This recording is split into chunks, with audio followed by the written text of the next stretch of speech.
انہوں نے تو طالع البدر علینا من ثنیۃ الوداع وجب الشکر علینا ما دعا للہ داعی، یہ پڑھ کر گلیوں میں نکل کر، بازاروں میں نکل کر، چھتوں پر چڑھ کر اور ایک جلوس کا سا سماں پیدا کر کے دفیں بجا بجا کر اس چیز کا اعلان کر دیا کہ لوگوں کوئی عام ہستی نہیں آئی ہے بلکہ طالع البدر علینا، ہمارے اوپر تو 14ویں رات کا چاند طلوع کر گیا ہے۔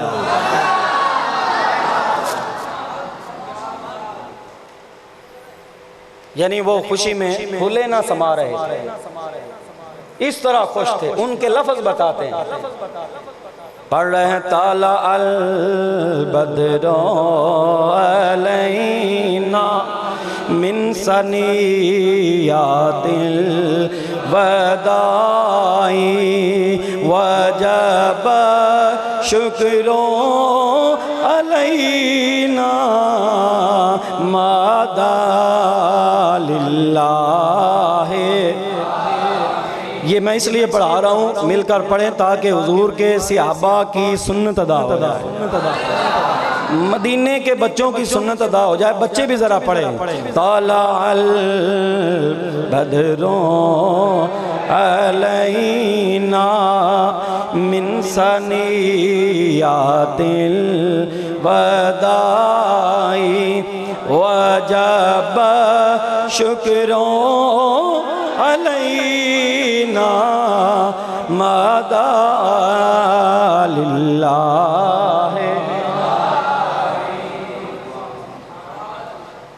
جئت شرفت المدینہ،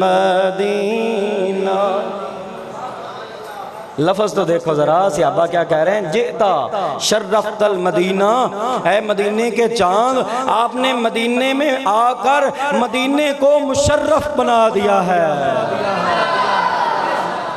اب آج کے بعد یہ یثرب نہیں کہلائے گا، وباؤں کا گڑھ نہیں کہلائے گا۔ جئتا شرفت المدینہ، آپ آئے تو مدینہ مشرف بن گیا ہے، مدینہ منورہ ہو گیا ہے، مدینہ طابہ ہو گیا ہے، مدینہ طیبہ ہو گیا ہے، مدینہ محبوبہ ہو گیا ہے۔ جئتا شرفت المدینہ جئتا بالامر المطاع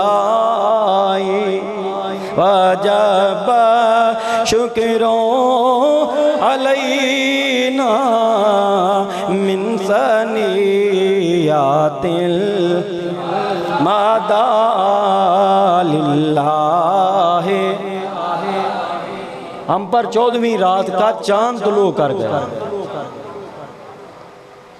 اور حضور علیہ السلام کے صحابہ بیان کرتے ہیں جب حضور علیہ السلام مکہ سے مدینہ آئے نا تو اضاءت منہا کل شیء، بخاری شریف کے اندر لفظ ہے اضاءت منہا کل شیء، جب مدینے کے تاجدار نے مدینے میں قدم رکھا اضاءت منہا کل شیء، مدینے کی ہر شے چمک اٹھی۔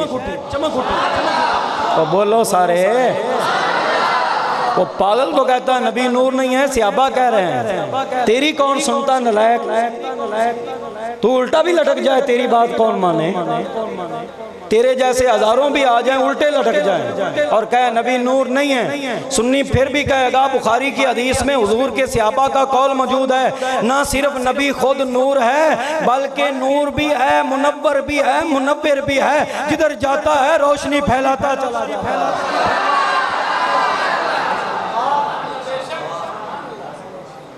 اضاءت منہا کل شیء، مدینے کے تاجدار جب مدینے آتے ہیں مدینے کی ہر شے چمک جاتی ہے۔ اب ایمان افروز ایک بات ہے، علماء فرماتے ہیں اگر میں آپ کو بتاؤں اور آپ کے ایمان کو تازگی ملے تو پھر دل کھول کر سبحان اللہ کہہ دینا۔ علماء حقہ فرماتے ہیں مدینہ میں چاند پہلے بھی چمکتا تھا، سورج پہلے بھی چمکتا تھا، تو ٹیلے، ریت کے ٹیلے، مٹی کے تودے ہاں جی پہاڑیاں اور یہ ہے کہ بڑے پہاڑ اور درخت اور جناب در و دیوار، چاند بھی چمکاتا تھا، سورج بھی چمکاتا تھا، لیکن صحابہ نے نبی کی آمد پر کہا ہے اضاءت منہا کل شیء، پہلے ضرور سورج بھی چمکاتا تھا لیکن سورج کو نور مہیا کرنے والے جب اللہ کے حبیب قد جاءکم من اللہ نور و کتاب مبین کی شان والے نبی جب آئے تو پھر جس طرح مدینہ اس وقت چمکا تھا پہلے کبھی نہیں چمکا تھا۔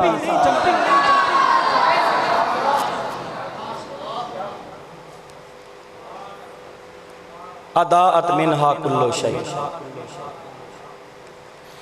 تو میں اپنے موضوع کی طرف آتا ہوں۔ میرا موضوع ہے کہ جس بھی طرح پر جائز اور اسلامی طریقے کے مطابق اظہار فرحت و شادمانی ہوتا ہو، حضور علیہ السلام کے میلاد کی خوشی اس رنگ میں منائی جا سکتی ہے،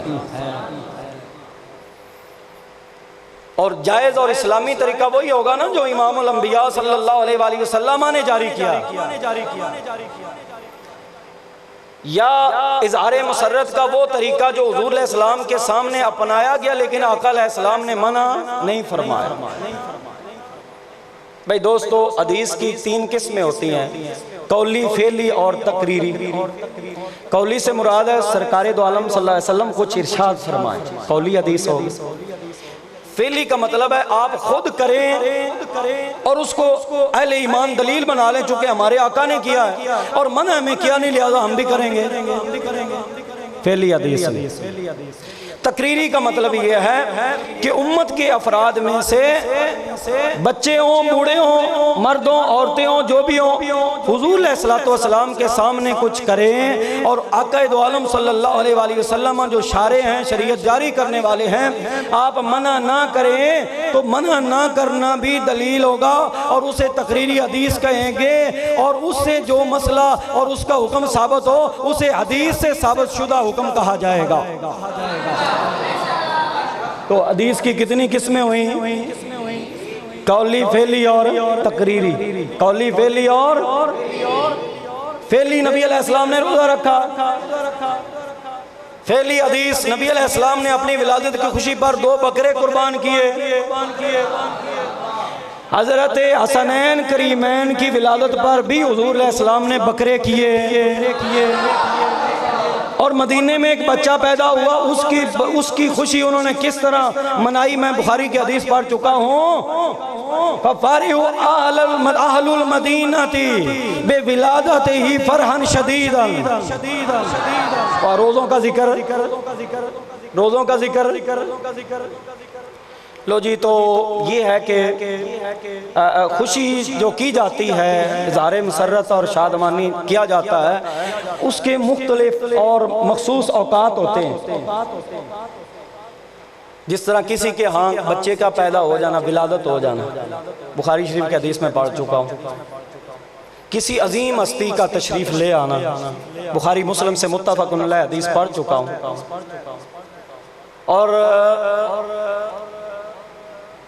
شادی بیاہ کا موقع، جب کسی لڑکے یا لڑکی کی شادی، اس کو شادی کے بندھن میں باندھا جا رہا ہو، اس کا نکاح مسنون ہو رہا ہو، تو نکاح مسنون جو ہے چونکہ بندے کا ایمان پورا کرتا ہے، اس کو بے راروی سے بچاتا ہے اور نسل انسانی کی جلا اور بقا کا ارتقاء کا ذریعہ بنتا ہے، اور حضور علیہ السلام کی امت کے لیے بالخصوص اس کو اس لیے اور زیادہ خوشی کا وقت سمجھا جاتا ہے کہ حضور علیہ السلام نے فرمایا ہے تناکحوا وتوالدوا وتناسلوا فإنی اباہی بکم الامم یوم القیامہ، نکاح کرو، نسل بڑھاؤ، کل تمہاری کثرت تعداد کو لے کر قیامت والے دن نبیوں پر میں فخر کر رہا ہوں گا کہ سارے نبیوں کی تعداد ان کی امتوں کی اتنی نہیں بنتی ہے جتنی اکیلے محمد عربی کی امت کی تعداد بنتی ہے۔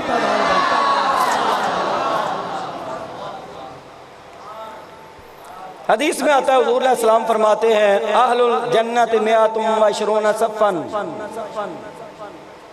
سمانون من امتی والاربعون من سائر الامم، او کما قال رسول اللہ صلی اللہ علیہ وسلم، فرمایا جنتیوں کی 120 صفیں ہوں گی سوا لاکھ نبیوں کی 40 صفحے، اکیلے امام الانبیاء آمنہ کے لال کی 80 صفحے ہوں گے۔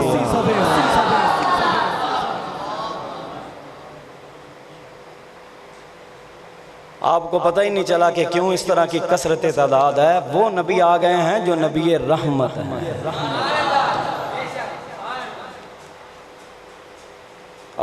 پھر مجھے